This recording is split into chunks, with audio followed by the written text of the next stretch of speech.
Bonjour et bienvenue sur Télé Bilingue. En ce mardi 3 février, on vous propose un journal de compétition avec quelques athlètes en or. Aujourd'hui, c'est les membres de la Fédération suisse de gymnastique qui avaient des étoiles dans les yeux. La FSG accueillait la championne du monde de gymnastique artistique, Kelia Nemours, à Bienne.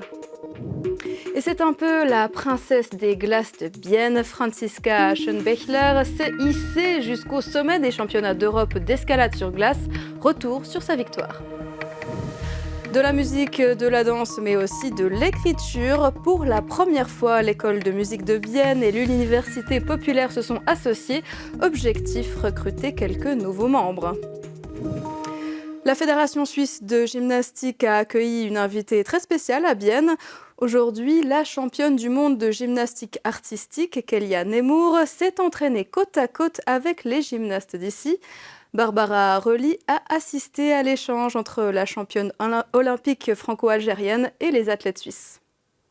Visage concentré ce mardi matin dans la Sportfabrik à Bienne, Kelia Nemours s'entraîne pour ses prochains défis sportifs, comme par exemple la Coupe du Monde à Cottbus en Allemagne. Une préparation qui s'avère idéale dans les conditions d'entraînement de cette salle multisport en compagnie du cadre national suisse de gymnastique artistique.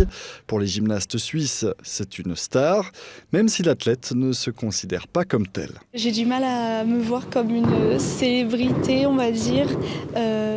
Évidemment que ça me fait très plaisir quand les petites gymnastes me disent que je suis leur exemple. Mais pour moi, je reste Kelia Nemours. Je ne suis pas une star. Mais voilà, j'essaye de donner le bon exemple aux petites et j'essaie de dégager un sentiment de joie et de pureté, on va dire. Léna Bickel est gymnaste dans le cadre A de l'équipe nationale suisse. Aux côtés de Kelia Nemours, elle peut s'entraîner avec une professionnelle du cheval d'arçon et des barres asymétriques, une opportunité qu'elle apprécie. Je dois dire que les barres, pour moi, c'est genre l'engin le plus difficile. Et je crois que pour Kelia, c'est hyper naturel. Et donc, c'est cool de voir ce qu'elle fait avec autant de facilité, quoi.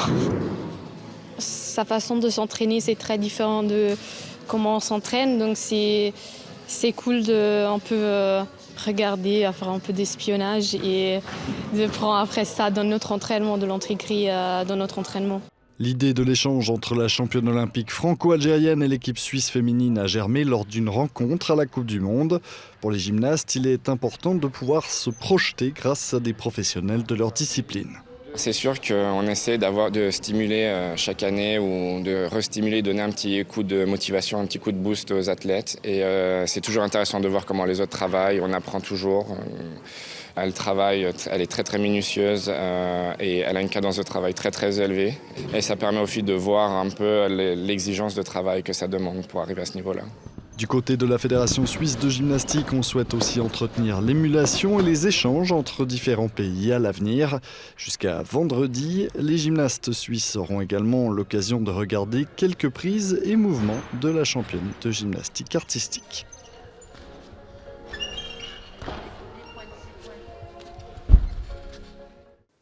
Le Swatch Group veut renforcer sa gouvernance avec Andreas Rickenbacher. Le géant horloger propose de nominer l'ancien conseiller d'État bernois à son conseil d'administration. Aujourd'hui entrepreneur, après une formation d'économiste, le socialiste est reconnu dans le monde de l'industrie et de l'innovation.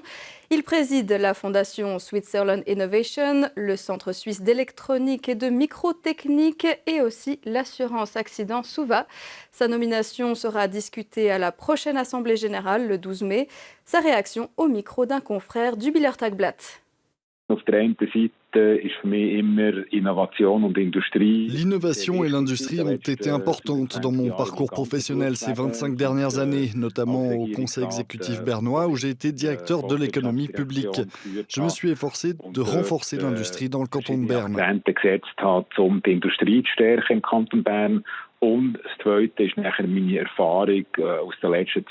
Et puis au cours des 10 dernières années, j'ai fait partie de différents conseils d'administration. Les expériences que j'ai acquises grâce à ces mandats me seront utiles.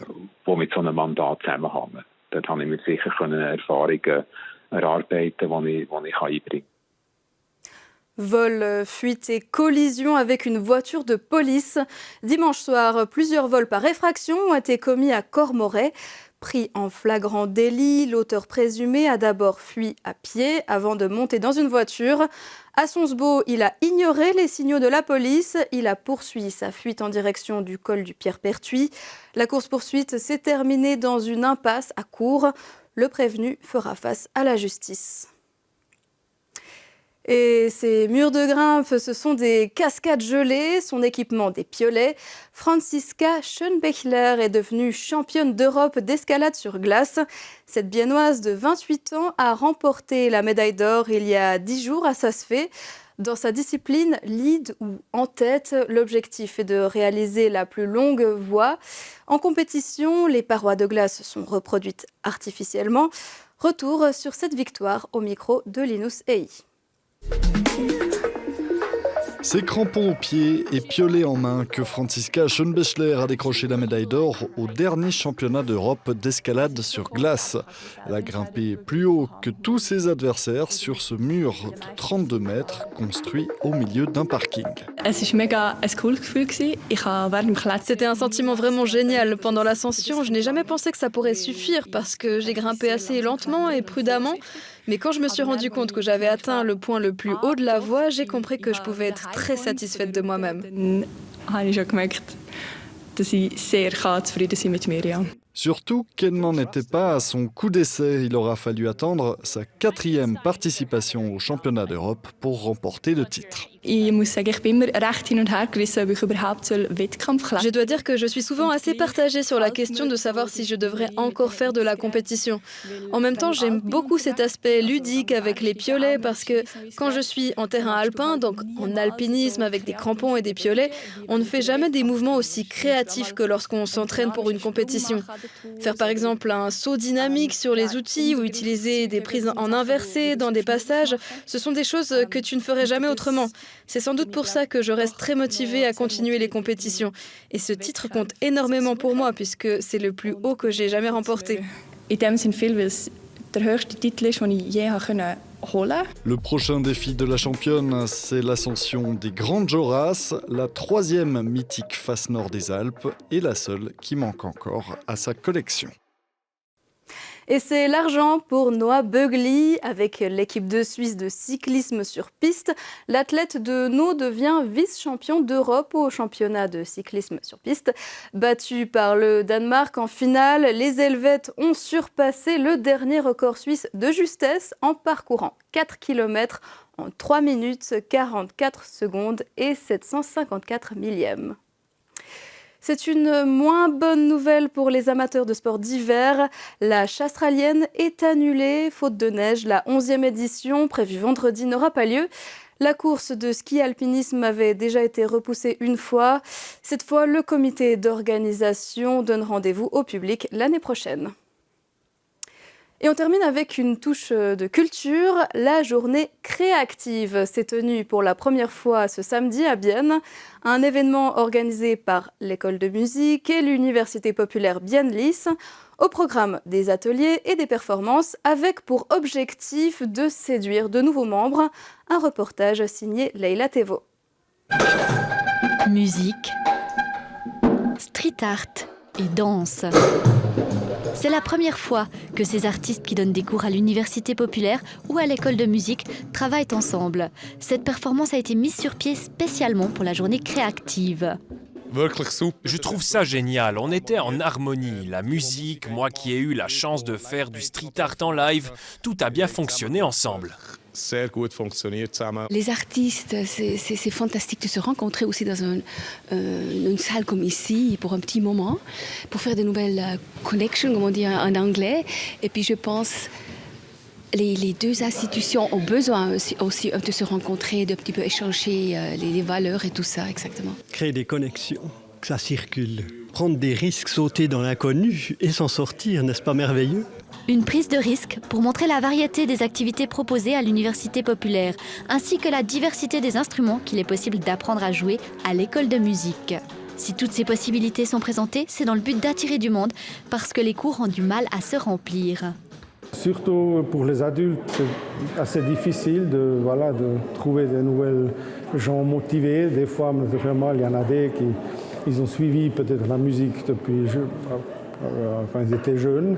Et puis peut-être qu'après maintenant, ils veulent vraiment renouveler leur passion. Ça, c'est vraiment un des plus grands buts que je me suis fixé pour cette année, c'est de joindre des nouvelles personnes, attirer un nouveau public un peu plus jeune aussi, essayer de les faire venir dans nos cours. Donc, je cherche encore la solution. Une personne en plus par cours serait déjà un soulagement pour la responsable de la formation continue, car le manque de participants est grand. On propose environ 400 cours par année. Et malheureusement, on a quand même, je dirais, un bon 49% qui est annulé. C'est clair, on est loin d'un cadre idéal. Moi, j'aimerais pouvoir ouvrir au moins le 80% de cours. Un objectif ambitieux qui, selon la responsable de la formation continue, va être très difficile à atteindre. D'autres collaborations pour montrer l'offre des deux écoles ont encore pu être admirées. Comme cette lecture issue de l'atelier écriture de l'Université populaire, animée par l'école de musique à l'aide de différents objets sonores. La sécurité des cyclistes à Bienne, c'est un des thèmes principaux que Claudia Noira abordera dans son interview. C'est juste après l'info. Allez, aujourd'hui, on va reparler d'un sujet qui fâche à Bienne, la mobilité. D'un côté, ProVélo qui trouve que la situation stagne en matière d'application de mesures concrètes pour la sécurité des cyclistes. On reçoit le directeur de ProVélo, il s'agit de Matthias Rütishauser. Il nous explique quelles sont les revendications de ProVélo. Et avant de vous quitter, je vous propose un coup d'œil sur la météo. Je vous dis déjà une très bonne soirée et à bientôt sur Télébilingue.